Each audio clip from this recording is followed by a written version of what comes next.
ไงง่อง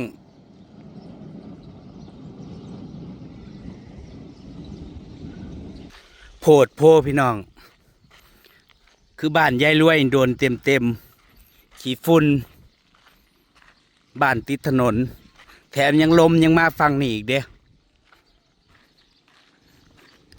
สวัสดีท่านผู้ชมสบายดียามแรงพี่น้องจ๋าบ่มียังก็มาจากร้านชาวแสง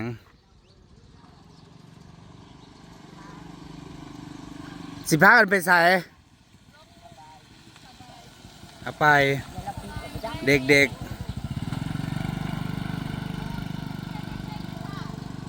ๆสงสัยมากินปิ้งย่างร้านสาววัน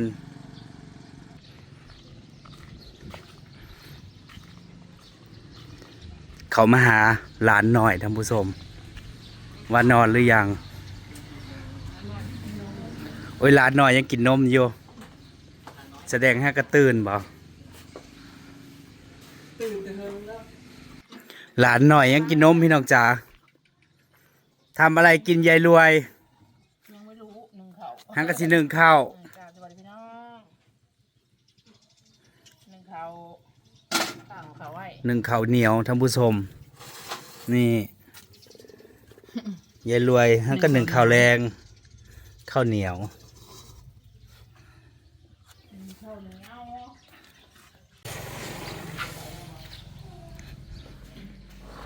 ตื่นเต้นเอากินนมอิ่มยังบ่เห็นข่อยบ่นี่ไว้ลืมกันละตีบ่ลืมกันละตีบ่โอ้ยยิ้มหังก็ตื่นบ่บนาตื่นใจกินนมสินอนต่อบ่บ่คือยิ้มยังดีใจบ่ดีใจบ่ได้ยินเสียงข่อยนะบ่กินนมอิ่มนี่ขี้โผนี่ไปออกนา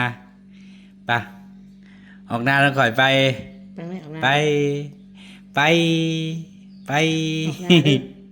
ปบอกบ่บัดนี้บ่ได้อยู่เฮือนแล้วบ่อยากออกบ่บัดนี้บ่บ่ฟังอยู่อ่ะยิ้มอุ้ยยิ้มนอนจักเทื่อมื้อนี้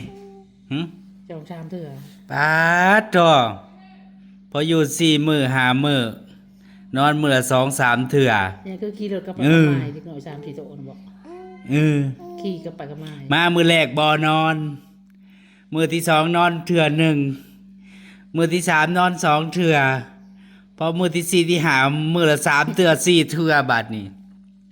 บ่สิ้นละบ่ลืมบ้านข่อยละบ่บอกบ่ลืมหน่อยนึงนะกับพื้นกันว่าเอาไปหาก็กินนมแล้วท่านผู้ชมอาบน้ำแล้วนี่อาบแล้วอาบน้ำแล้วกินนมแล้วอาบน้ำมันจะ3 โมง 4 โมงพี่น้องหูเรื่องที่เว้าข่อยนะจะรู้เรื่องไหมกินฮอดข่อยบ่กินฮอดข่อยบ่บ่ได้ยินเสียงคันได้ยินเสียงข่อยแล้วตื่นโลดคันแม่นอนก็ตื่นบ่เพิ่นอันน่ะเว้านำพี่น้องจ๋าเพิ่นก็เว้าเพราะเพิ่นเด้เว้าของบ่รู้เรื่องเฮ้ย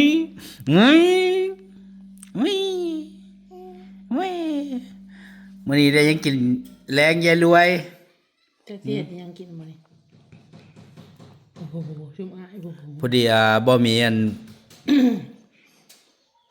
ไปว่านแหตึกป่ากับเด็กน้อยเนาะมาแล้วก็มาแวะร้านชาวแสงก็เลยมาแวะหลานน้อยก็กินนมพอดีแล้วกินนมแล้วกันเลยทำ น้องทำก็เข้ามาไม่ป่าน่ะออกหน้าเบิดละป่าน่ะออกหน้าเบิดละ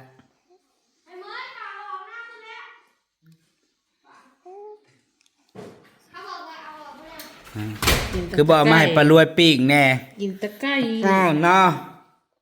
เนาะร้านน้อยอยากปิ้งป่านี่ นี่เรากี้จะนี่ปลาเลยน้องจะไปปลาอีกนะ ไปปลาเลยเด้อ นี่ ไปปลาเลยเด้อ นี่ ไปปลาเลยเด้อไปปลาเลยนะเด้อ ไปปลานี่ บอกนักข่อยบ่ฮะบอกบ่ ออกหน้าปะ บอกนักข่อยบ่ฮะออกเยอะ ไปบ่ คือแนมอยู่บ่สิออกนักข่อยอยู่บ่หึ ว่ามันแม่เลย สิอยู่นี่บ่ ไปออกนี่พอได้ยินเสียงปั๊บหันปั๊บเลยเด้แม้กระทั่งรับก็ตื่นม่องโลด บ่ฮึ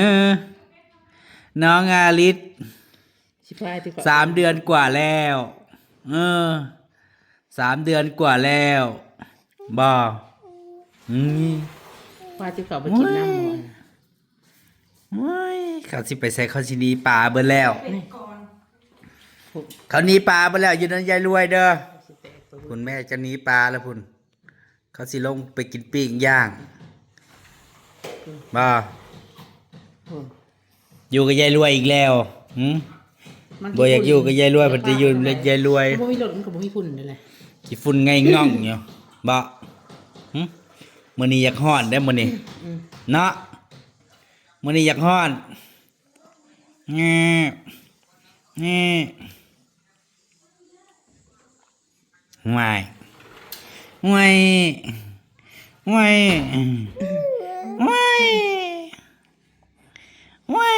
อยากไปน้องข่อยบ่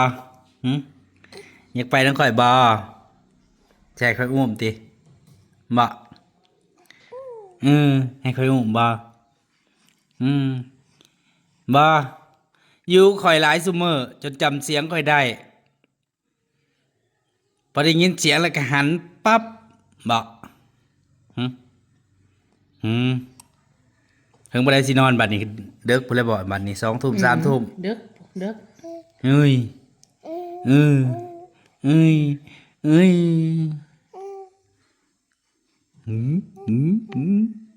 จะ4 เดือนแล้วนะจ๊ะ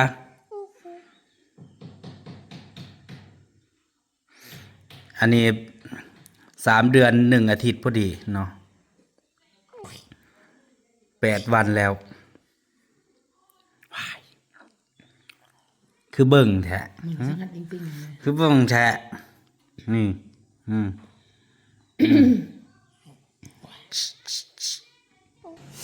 มันฮ้อนบ่ใส่มันบวกถุงตีนถุงมือก็บ่ใส่แต่มื้อใดหนาวๆแล้วใส่ใส่หมวกเจ้านี่ อ๋อนี่เรากดบ่ลงมา ฮ้อนนั่นแหละเนาะอาบน้ำแล้วเพราะว่าบ่ถ้าอยู่จังดอกมันก็เย็นอยู่ค่ำมากอากาศเย็นนะ ใช่จ้า นะ อันนี้มีคนเฒ่าเด้อ ไอ้จึงม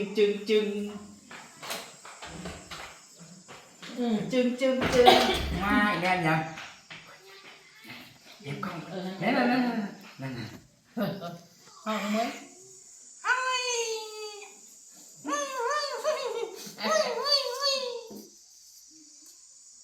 แข็งกันเลยพี่น้องจ๋าขาคอน่ะแข็งแรงแล้ว เพิ่นขวำแล้วเพิ่นพยายามคาน สบายดีนะสบายดี สวัสดีจ้า สวัสดีจ้า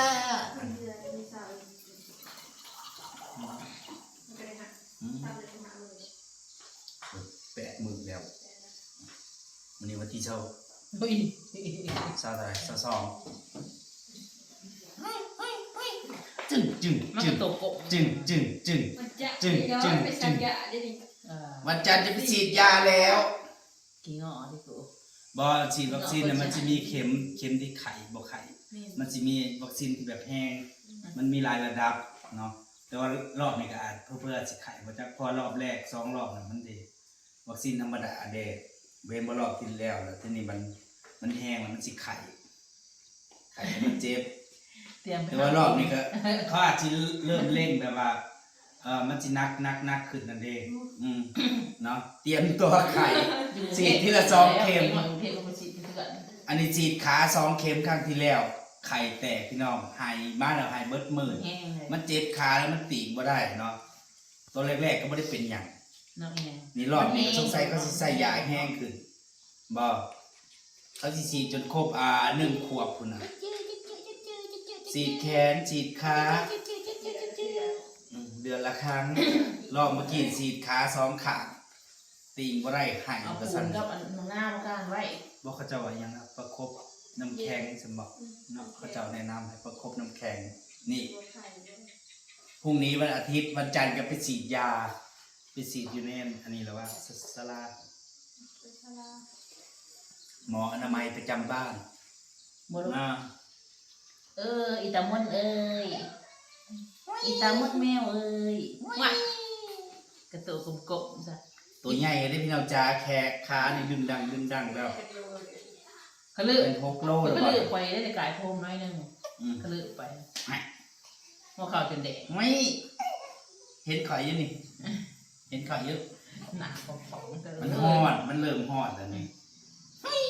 ใส่เสื้อชุดแขนยาวไอ้นั่นไอ้นี่ไอ้โอ้ย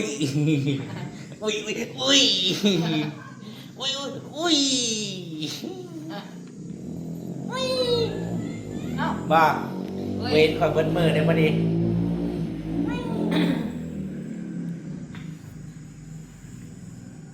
คอกับแข้งแห้งแล้วบอกบงไหมบงเงี้ยวแข้งขาเริ่มคานแล้วเมื่อจะไปอาบน้ำอีกรอบมันห่อนเลยนี่ไปเอาออกนี่มันห่อนมันห่อน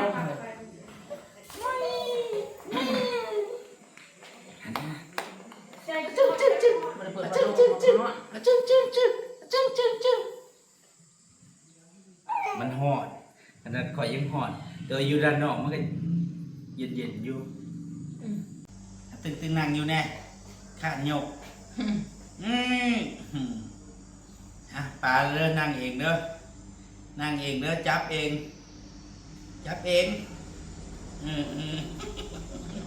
เฮ็ดหยังเดี๋ยวนี้นับนิ้วเอาหมองหน่อยพอดีนับนิ้วไม่กินเฮ็ดหยังเดี๋ยวนี้เดี๋ยวทานแนวเหลี่ยมไม่จะจับนั่นจับนี่เด็กนั่นเด็กนี่มันห่อนมาอุ้มกันแห้งเต้นนั่นเลยนี่เป็นแล้วเริ่มจะจับนั่นจับนี่นอนี่มาไม่เอาไม่ไหวมาแต่ละมือส่วนใหญ่ก็อยู่กันใจรวยนี่ล่ะไม่ไหวมาลงมามื้อนี้บ่ได้ออกหน้าบ่ผมชอบดอกเพราะว่าตอนเช้าพ่อแม่มันก็ไปเกลือหมูเช้าตอนเที่ยงตอนแรงเปลี่ยนกันเอาอะโยห่วยเป็นบัดบ่เดินนี่ชงชี้เชงมื้อใดหนาวๆก็ใส่ถุงเท้าถุงมือถุงตีนใส่เสื้อผ้าหนาๆมื้อใดร้อนๆก็ใส่เสื้อผ้าบางๆอาบน้ำมื้อละ2 รอบอาบเที่ยงอาบแรงเนาะอันนี้ยังซ้ำนี่เลยพี่น้องเดี๋ยวอันคานใดหรือว่ายางใดเนี่ยสิไลดึงกันไหวอยู่แถมยังบ้านติดถนนนี่ก็สิปิดประตูไว้คนแล้วเนาะพอเด็กน้อยเนี่ยต้องระมัดระวังเดี๋ยวมันวิ่งออกถนนรถก็หลายนำแต่รถ10 ล้อรถพ่วงรถหยังสารพัดรถขนหินขนทรายรถหลายมันผ่านหลายเมื่อวานเป็น10 กว่าหมู่บ้านเนี่ยรถน่ะวนวันอยู่เนาะพอย่างได้แล่นได้นี่ก็สิได้ขังไว้ในบ้านนั่นแหละระวังยากอยู่ในเยรวยไปเป็นหยังนอนเมื่อยอุ้มอุ้ย มึงเนี่ยนอนจะแข้งนอนจะแข้งเองท่านผู้ชมบ้านอนจะแข้งเองเอาความดูความให้เบิ่งนะความดูไว้เอาความมาพี่เร็ว ความดึกกันดึกนะคน ๆมา กันมาบอกว่าดึก ไว้ความมาหาอหยังเห็น มันนี่ขี้โผนี่ใส่เสื้อใส่กางเกงขายาวให้มันห่อนห่อนห่อนจูบมือเจ้าของคือจะหั่งก็กินนมแล้วจูบมือเจ้าของมึงไงพี่น้องนอนยกตีนอยู่แข็งแห้งสำใดพุ่นไปจักยกตีนยกมือเขาหนีป่าไปแล้วอยู่กับไผอยู่กับไผอย่าอมมือนะอย่าอมยิ้มเอาว่าก็คอยดู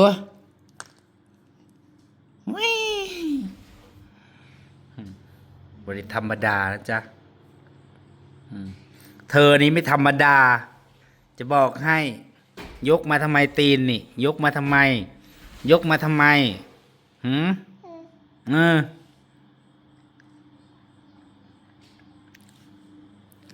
อมมือเจ้าของงุยไม่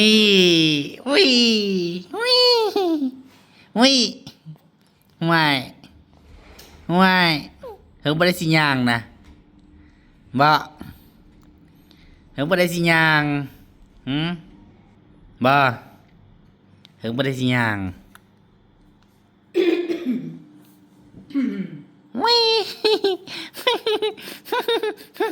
ข้าวพายที่เขาให้ไปกินกับลูกชิ้นอยู่หมดเลย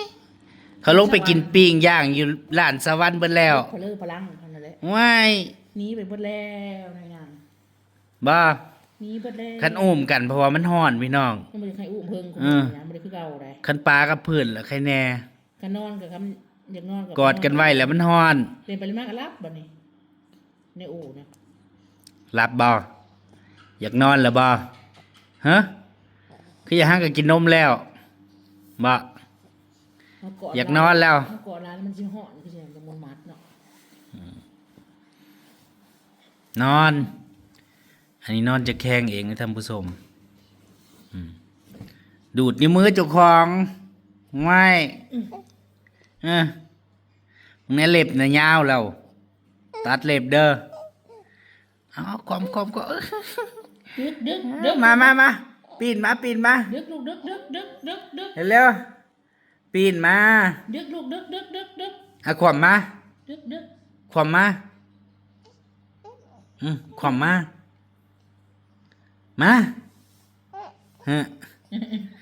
บ้ามาสิดึงซอยนี่ความมา มึงใหญ่เปิดผ้าบ้างเด้อ โอ้ยอย่าลุยเฮ้ยดึง ดึก ปีนบ่ได้แล้วก็อยากหายแล้วอะมาความมา ดึกลูกดึกบอกให้มันดึก ไว้ จังดึก ไม่ ขวบเราบ่จักคนดึกลูกดึก ไม่ ดึกลูกดึกเปิดไพ่กันเด้อ อุ้ยเอาความมาความเร็ว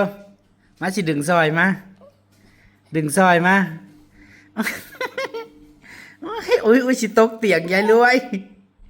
โอ้ยว้าย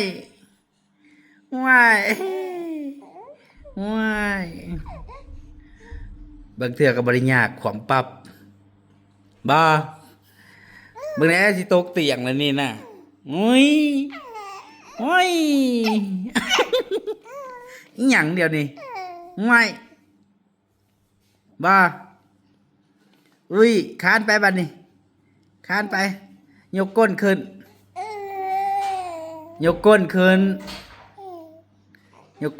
คานไป ไปไปคานไปอุ้ยคานไปคานไปคานไปพื้นมันนุ่มเนี่ยมันบ่ คานยาก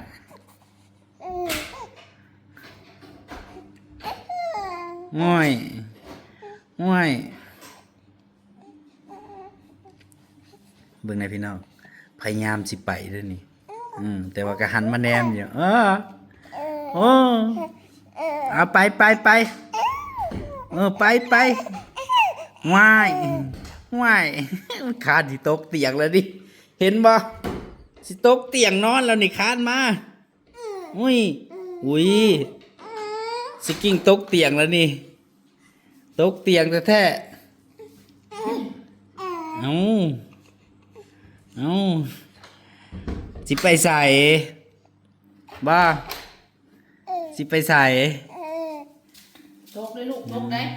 สิตกเตียงแล้วคานมาตี ตกเลยลูกตกได้คานไปดูคานมาเถาดูคานดูคานดูคานห่วยอุ้ยโอ้ยปิตาดิตนจะเด้คานกับบ่ไปห่วยห่วยห่วยเดี๋ยวนี้คือไอไปไปไปไปห่วยสิตกเตียงกันเลยนี่เบิ่งได้พี่น้องพยายามยกก้นขึ้นยกก้นขึ้นก็บืนไป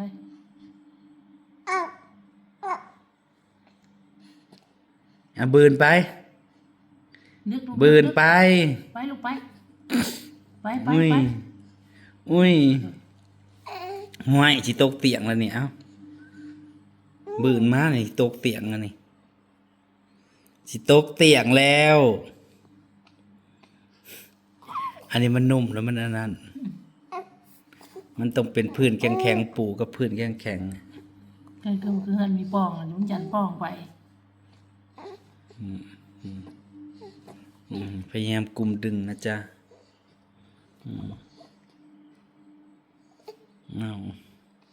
ยกหัวขึ้นยกหัวขึ้นยกหัวขึ้นยกหัวขึ้นลูกยกหัวขึ้นลูกขึ้นหัวนั่นห่วยคือเป็นแล้วนี่นี่บ้าคือเป็นแล้วนี่เมื่อยยกแต่ก้นเนาะหัวบ่ยกอุ้ย